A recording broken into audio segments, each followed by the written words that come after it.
Hai, Shalom Bapak Ibu Saudara sekalian. Jumpa lagi dengan saya Aldo Manusama. Dan sebelum kita belajar firman Tuhan, mari kita satu dalam doa. Bapak, kami mengucap syukur Tuhan kalau pagi hari ini kami boleh bangun dengan kekuatan yang baru. Kami percaya Tuhan sudah memberkati kami pada saat kami tidur, dan kami percaya hari ini menjadi hari yang berkemenangan. Kami melihat berkat-berkat Tuhan curahkan, bahkan kami percaya ada anugerah yang besar dalam setiap langkah kami. Terima kasih Bapak, kami mengucap syukur. Dalam nama Yesus kami siap dengarkan firman Tuhan. Amin. Apa yang kita mau pelajari hari ini? Kita akan belajar tentang amarah. Apa yang firman Tuhan katakan tentang amarah? Yuk kita belajar sama-sama. Kita buka dulu Pengkhotbah pasal 7 ayat 9. Janganlah hatimu terlalu cepat untuk marah, sebab amarah menetap dalam dada orang-orang bodoh. Jadi firman Tuhan katakan, jangan hatimu terlalu cepat marah. Amarah menetap dalam dada orang-orang bodoh. Jadi firman Tuhan katakan, ingat, ketika kita marah, itu bisa membuat kita menjadi orang yang bodoh. Amsal 14 ayat 29. Amsal 14 ayat 29, orang yang sabar memiliki pengertian besar, tetapi orang yang lekas marah menambahkan kebodohannya. Jadi ketika kita dikendalikan oleh amarah, kita menambahkan kebodohan. Ya kan, tadi dibilang menetap, terus menambahkan. Jangan biarkan amarah membuat kita jadi bodoh. Itu yang pertama. Kita lanjut, yang kedua. Apa yang firman Tuhan katakan tentang amarah? Oke, kita lanjut.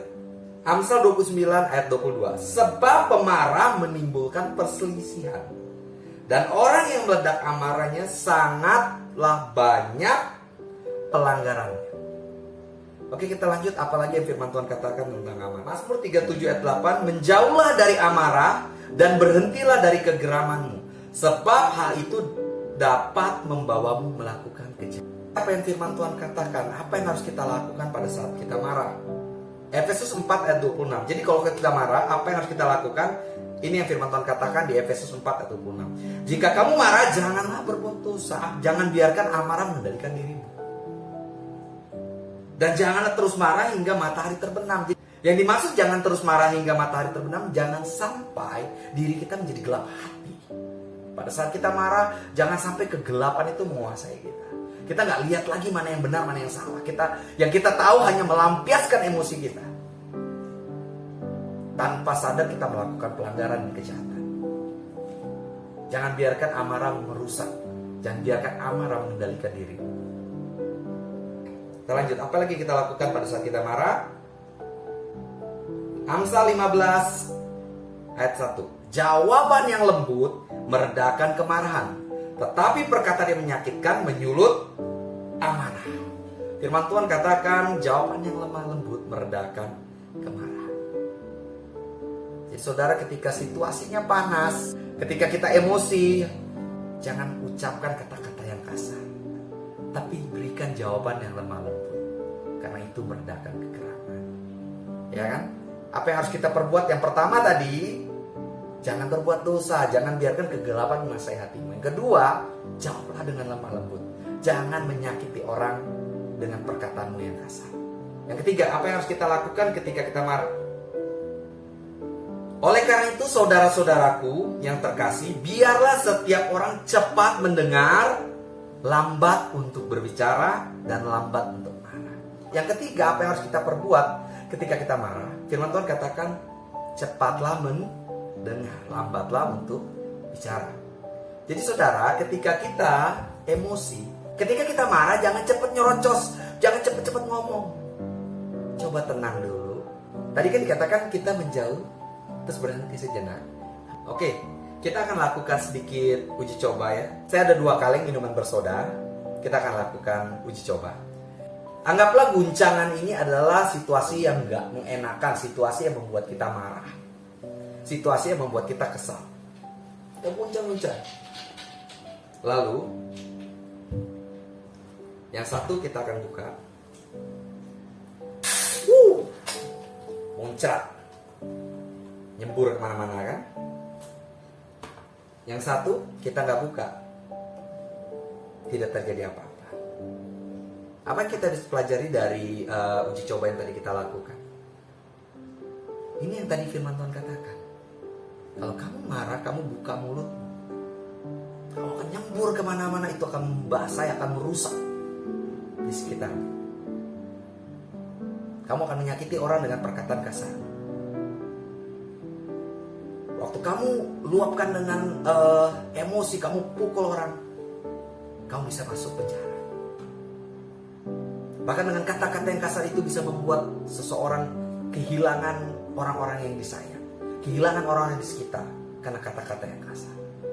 Firman Tuhan sudah mengingatkan, jawaban yang lemah lembut meredakan kekerasan. Jadi waktu saat kau marah, jangan kau buka mulut, tetap tutup seperti yang ini. Tidak akan terjadi apa-apa. Hati boleh panas, tapi biar kepalamu tetap dingin. Ambil waktu sejenak, berhenti untuk marah. Bawa ke Tuhan, berdoa kepada Tuhan supaya kita tenang. Ya kan? Berhenti, jadilah tenang supaya kita bisa berdoa. Jangan biarkan amarah mengendalikan diri kita. Jangan biarkan kata-kata yang kasar keluar. Karena di balik banyak perkataan itu, firman Tuhan katakan ada banyak pelanggaran.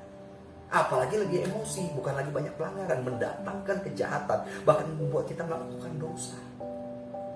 Ya, sangat merugikan sekali ketika kita dikendalikan oleh amarah. Kita ini manusia, kita bisa emosi, bisa kesal. Tapi firman Tuhan sudah mengajar kita, amarah tidak mengerjakan kebenaran. Pada saat kita marah, jangan buat dosa. Jawab dengan lemah lembut. Seandainya kita gak mampu menjawab dengan lemah lembut, tutup mulut kita. Ambil waktu sejenak, biarkan diri kita tenang.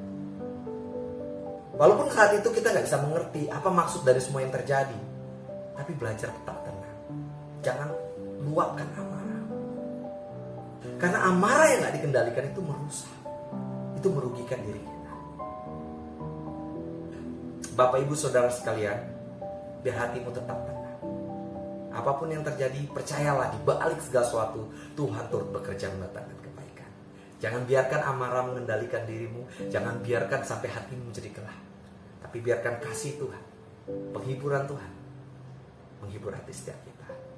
Biar jawaban yang lemah lembut, kata-kata damai sejahtera kita ucapkan, sehingga kita melihat kebenaran Tuhan dan kemuliaan Tuhan dinyatakan lewat apa yang terjadi. Oke, mari kita satu dalam doa. Bapa, kami mengucap syukur buat kebenaran yang kami tahu. Kami percaya kebenaran yang kami tahu memerdekakan kehidupan kami. Kami tidak menjadi orang yang cepat marah, tapi kami belajar dari balik segala sesuatu Tuhan sedang turut bekerja mendatangkan kebaikan.